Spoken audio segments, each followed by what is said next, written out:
Hi అండి. ఈరోజు beans చాలా వచ్చినాయండి. కూరకు పనికొచ్చేవి ప్లస్ స్నాక్స్కి. ఈరోజు స్నాక్స్ ఐటమ్ చూపిస్తాను. ఫస్ట్ బీన్స్ అయితే కోసుకుందామండి. చూడండి, కొన్ని ముదిరిపోయినాయి, కొన్ని లేతగా ఉన్నాయి. రెండు కోసేస్తున్నాను.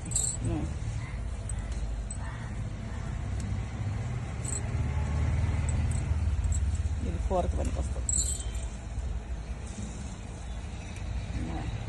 చాలా కాయలు వచ్చినాయండి. మనకి ఎంత హ్యాపీగానో ఉంటుంది ఇట్లా వచ్చినప్పుడు. కాయలు చూస్తున్నారు కదా ఎన్ని ఉన్నాయో.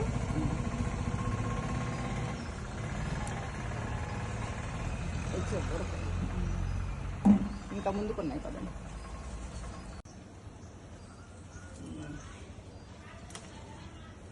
నాకు ఇట్లా వచ్చినప్పుడు హ్యాపీగా ఉంటుంది. ఇదిగోండి, ఇక్కడ చూడండి ఎన్ని ఉన్నాయో. ఇవి బాగా ముదిరిపోయినాయి. ఇంక 2 రోజులు ఉంటే విత్తనాలకు పనికొచ్చేటట్టు. ఫస్ట్ అయితే విత్తనాలకు ఉంచనండి.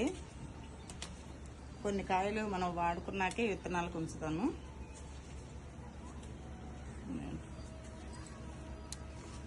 దీనికి మనం పెద్ద ఖర్చు కూడా పెట్టలేదు కదండి. ఒక్క నిలువ పందిరే. ఇవన్నీ గండి చీమలు ఎక్కి ఇట్లా తినేస్తున్నాయి. కొంచెం పసుపు కొడితే ఇక్కడ రాకుండా ఉంటాయి.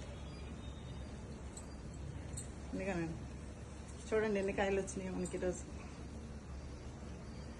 ఈ బీన్స్తోనేమో కూర చేసుకోవచ్చండి. ఇవేమో స్నాక్స్ చేసుకోవడానికి, ఇదేమో మనకి కంపోస్ట్లోకి పనికి వస్తాయని. ఇవి ఉడకబెట్టుకొని వస్తాను. ఇదిగోండి, బీన్స్ గింజలని ఉడకబెట్టుకొచ్చాను. ఉడకబెట్టుకున్నాక కొంచెం తిరగమూత వేసుకోవాలి. కొంచెమే ఆయిల్ వేసుకొని పచ్చిమిర్చి, అల్లం ముక్కలు, కొంచెం పెద్దలపాయ వేసాను, జీలకర్ర, ఎండుమిరపకాయ వేసుకొని తిరగమూత వేసుకున్నాక కొంచెం లైట్గా నిమ్మకాయ పిండుకున్నాం అనుకోండి, బాగుంటుంది మసాలా లాగా.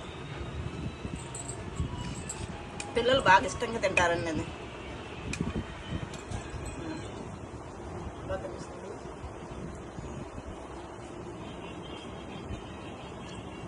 చాలా బాగుందండి.